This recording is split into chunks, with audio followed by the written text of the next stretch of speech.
Hey guys, so today I want to compare my iPhone 5 on iOS 7 Beta 3 and also my iPhone 4, which is of course a little bit interesting to compare it here with the iPhone 5 just because it is an older smartphone and the latest version of iOS here, how is it running on this old smartphone? So the Beta 3 gives a lot of enhancements, graphical enhancements, and also a lot of enhancements in different kinds of apps. But I think the biggest thing that is changed is a lot of improvements, bug fixes. AirDrop is fixed. AirPlay, when you send music and stuff to your Apple TV, it should be better now when you try to change song or change volume. Calendar updates that we're gonna go over, and a bunch of other stuff that we're gonna go and watch in this video. So let's just see here. The first thing, or something that you also want to do know here, is that you get more transparency, cool effects here on the iPhone 5 than what you would get here on the iPhone 4, because I think Apple did this because the iPhone 4 is just so old. If they would have add all of these special effects, then it could probably be even slower, and that's not going to be fun. That's not going to be fun. You won't be able. You do want to be able to use the device. So one of the new updates, of course, that you get on both devices here is that the status bar is increasing in size up here at the top on both when we are inside of the lock screen, and then it shrink a little bit when we go out here. You can see there it went a little bit smaller, so you can see here in terms of size it's a little bit thicker here on the lock screen, and then it magically goes a little bit smaller. There you go, a little bit tinier there at the top. You get that on both devices. And also what you do get here, or at least on the iPhone 5, is more transparency here when we talk about folders. So you can see this folder here. Okay, actually, you also get that transparency here on the iPhone over here, which you can see is the iPhone 4. If we take a look at it here on the back, AU 1332, it's the GSM iPhone. So you can see there, transparency there, a little bit more than the version before, the Beta 2. And same here, of course, goes with the iPhone 5. And also, if I continue on here, also the notification center, we've heard some UI tweaks here. The font could be a little bit changed, but here you also do see that we get a little bit more of a cool effect here on the iPhone 5 than what we do get here on the iPhone 4, because you can see through and all, and that's pretty nice. That's pretty awesome. Also, we get an update here on the icon down here, like the clock icon. It's a little bit changed compared to before, and let's move on here. The calendar now is showing days where you have an event already. You will see a little bit of a dot. So if you go into the calendar here, let's see here, when you go into the calendar, you can see that you will see a little bit of a dot there, or on the days where you have something planned. So you can see I have something planned on this day. So when we go down, there you go, something thing. If this would be Beta 2, and if you would have something on that 10th, the same day, you wouldn't see a dot, which I've already showed in another video. And you also do get a new font, it seems like, in the weather app. Should be, from what I've heard, could be a little bit changed over there.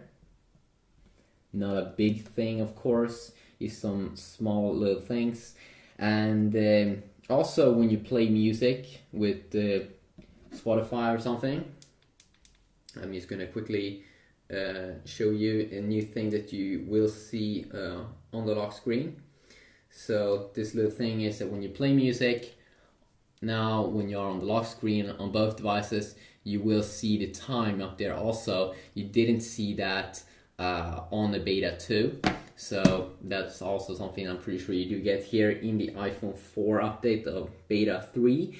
And then we do have some minor app updates also. As I said, it's probably bug fixes and stability improvements in various apps that you will see over here. But then we also have some small things here. How the calculator looks is a little bit different compared to the earlier. It moves around a little bit more in the UI. So you can definitely see it up there from beta 2. Or I did at least see a little bit of a difference over there. And then when you go to settings area here, and when we go down here, let's go down to brightness and wallpaper. You will see a little bit of UI fix over here at this area compared to beta 2. Not of course a major thing, but nice little mini tweak over there. And when you download apps as well, let's download Tiny Wings here on the iPhone 5. Or let's just download Angry Birds.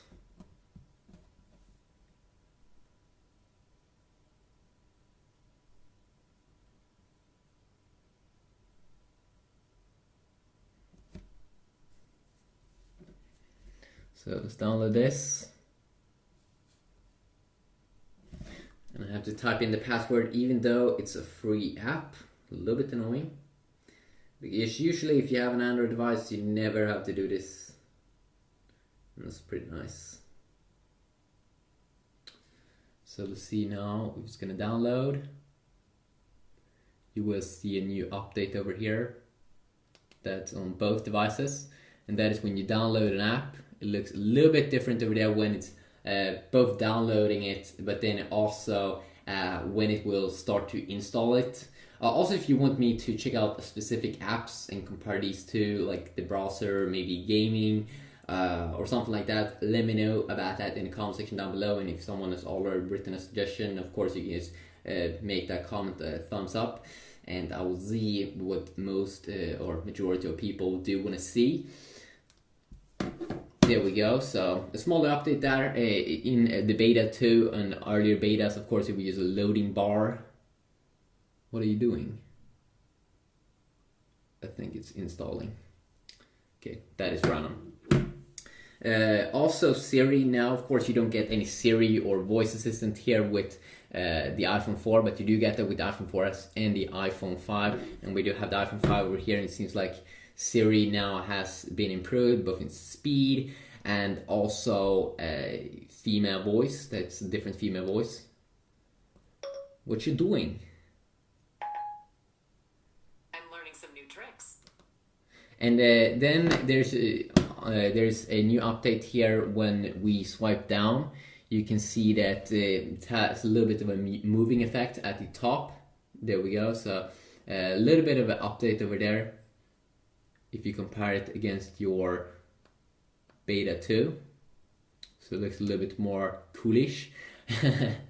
And you can also see here that of course there's a difference here also in transparency when we talk about the keyboard with both these devices, that you get more transparency here on the iPhone 5 than what you would get here on the iPhone 4. So don't confuse this device also with the iPhone 4S, because that device of course is better. I'm pretty sure the iPhone 4 only is a single core device, and that the iPhone 4S is dual core, and this one also like dual core awesomeness, or I'm not sure if it's awesome. You can also see that when we go to multitasking, of course it is in terms of UI, it's more smooth here on the iPhone, or on the iPhone 5 of course, I mean. And you can see always when I go back there in the UI, let's go back, you can see a small little bit of a lag over there. And you can also see it many times when you just open up any random app or close any random app, usually you will have some lag here. And I should also say that on the iPhone 4 with this update, I have been seeing a lot of issues, especially in my iPhone 4 review. That the first few minutes it got stuck on the lock screen and I couldn't unlock the device, and sometimes it was a little bit slow. It didn't seem to be reacting when I was clicking on the home button. So definitely something that you want to keep an eye out, keep a lookout for. And as I said, there's a lot of other updates also here. Like iCloud keychain is not backwards compatible, so if you have a keychain for iCloud in earlier iOS 7 betas, it's not going to work with this beta. And then also activation lock in iCloud with Find My iPhone. So if you want to disable that, or if you're going to trade away your iPhone, you have to remove that activation lock. And you can't like change Find My iPhone those settings if you don't type in your password for like your Apple account. I'm pretty sure. Messages also could have a little bit of a bigger area where you type stuff. Newsstand Passbook also has been updated, and also Wi-Fi could have some bug fixes and improvements. And then also, of course, when we go into wallpapers here, you can see that we don't get these two dynamic wallpapers on the iPhone 4. We only get these static wallpapers, normal wallpapers that doesn't move around on the iPhone 4. While we do, of course, get these two bubble wallpapers here on the iPhone 5 that is moving around. So that's pretty awesome. So if you do enjoy this video, please leave a like, and I know that, and I can make better videos in the future. If you want me to check out like a browser comparison, gaming comparison, or anything else that I didn't show in this video, of course it's very, very hard to show everything in a video, like maps or anything. Just compare it, maybe the camera. Let me know about that, and I'll see what I can do. And thanks for supporting me. Hopefully you did that. Peace out.